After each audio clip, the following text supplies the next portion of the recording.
El hipotiroidismo de Hashimoto es un trastorno autoinmune. Lo que ocurre en esta enfermedad es que se infiltran glóbulos blancos en la glándula tiroides para atacarla y para destruirla.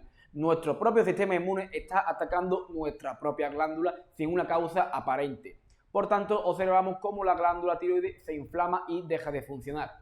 Para entender un poco en qué consiste esta enfermedad, tenemos que hacer un breve repaso anatómico y fisiológico.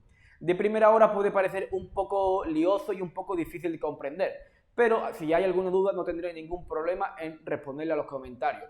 Tenemos que hablar principalmente de tres estructuras, que son hipotálamo, hipófisis y tiroides. El hipotálamo lo vamos a llamar como el primer jefe, que lo que hace es generar TRH, que es hormona reguladora de la tiroides, que le envía un mensaje a la hipófisis.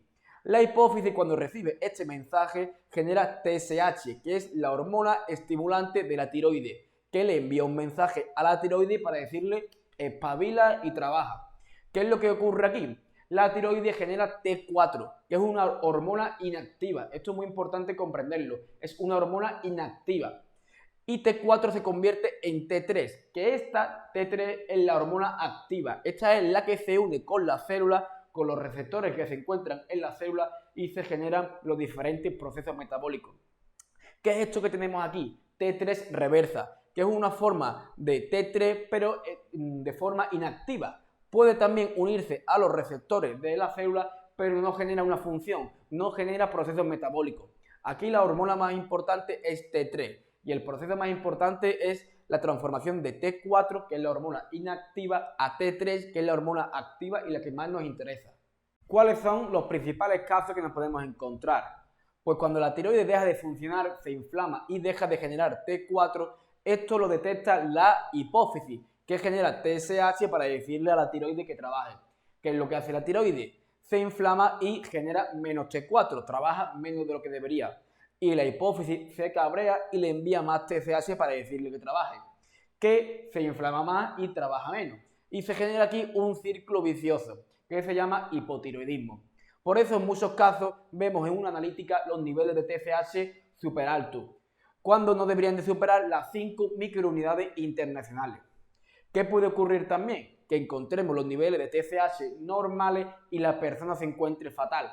Por tanto, también tenemos que mirar los niveles de T4 y de T3, que en muchos casos TSH se encontrará en unos niveles normales y T4 y T3 en unos niveles bajos.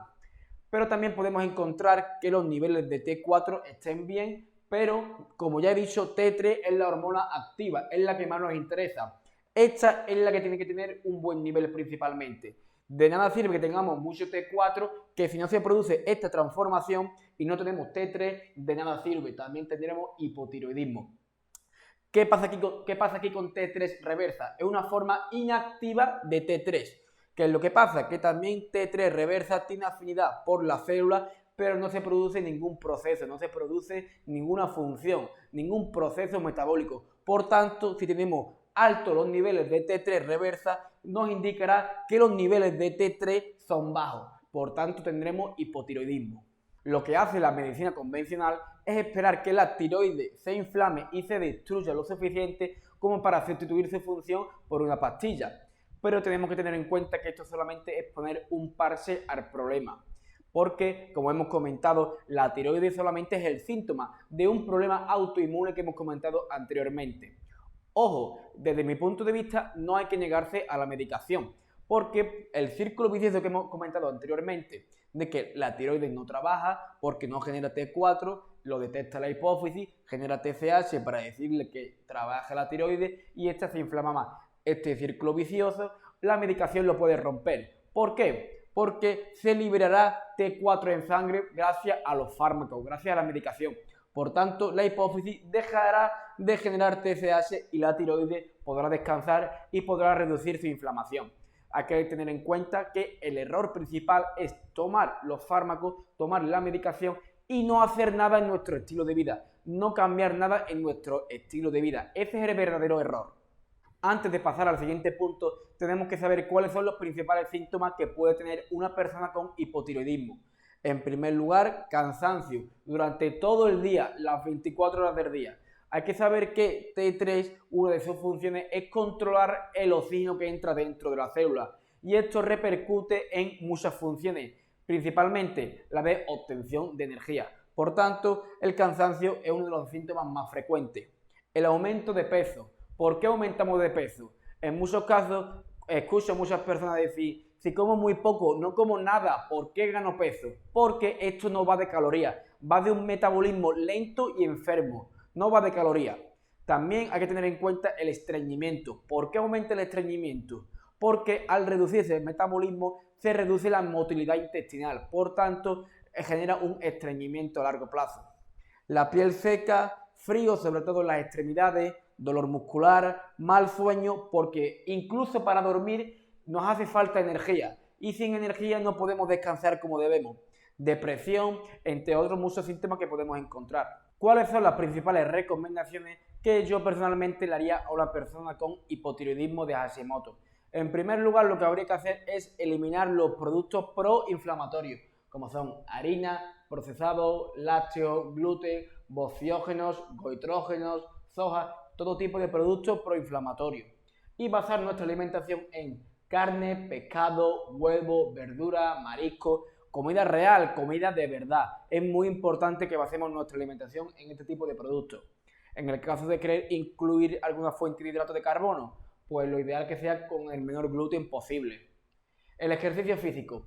Tenemos que dejar claro que la persona que más mejora no es la que mejor come, sino la que come aceptablemente bien, se mueve y descansa. Estos son los tres pilares de la salud: la alimentación, el ejercicio físico y el descanso. No hace falta llevar una dieta perfecta para mejorar, sino comiendo medianamente bien, moviéndonos, siendo activos y descansando por la noche, podremos mejorar mucho más. El estrés, fundamental en todas las enfermedades, sobre todo en las patologías autoinmunes. Normalmente las mujeres son más emocionales que los hombres, debido principalmente a esos cambios hormonales que sufren ellas. Por eso vemos que el hipotiroidismo de Hashimoto afecta más a mujeres que hombres. De hecho, por cada hombre hay 10 mujeres con hipotiroidismo. Los ritmos circadianos y descanso. Como ya he comentado, la noche está para dormir, para descansar. Hay que quitarnos esa costumbre antes de dormir de los móviles, luces azules, ordenadores, pantallas. Ese tipo de hábitos hay que desecharlo. La noche está para dormir y para descansar. Aquí tenemos diferentes minerales que nos van a ayudar con los síntomas, como son el yodo. El yodo participa principalmente en la producción de hormonas tiroideas. El zinc participa principalmente en la unión de T3 con los receptores celulares. El selenio participa en la conversión de T4 a T3 y el magnesio participa en la producción de TSH. Alimentos basados en estos minerales nos ayudarán a mejorar los síntomas.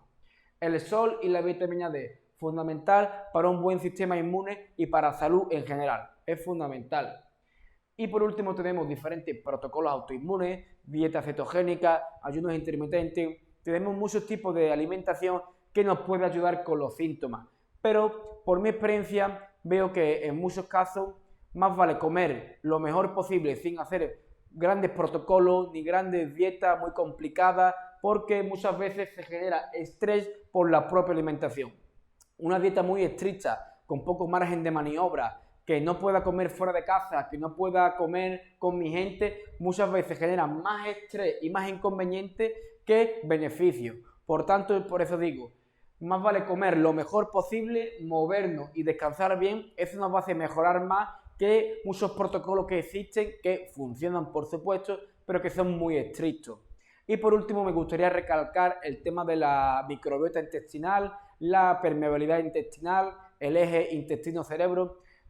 Son cosas que ya he comentado en otros vídeos y no me quiero repetir. Os invito a que lo veáis en los vídeos anteriores. Y esto es todo lo que os quería comentar sobre el hipotiroidismo de Hashimoto. Siempre se quedan cosas en el tintero, ya que intento condensar la información y los vídeos lo máximo posible para haceros llegar la información más importante. Si hay alguna duda, algo que no haya quedado claro, no tendré ningún problema en contestaros y en responderos. Espero que compartáis el vídeo porque así ayudaréis a otras personas y me ayudaréis a mí, y muchas gracias.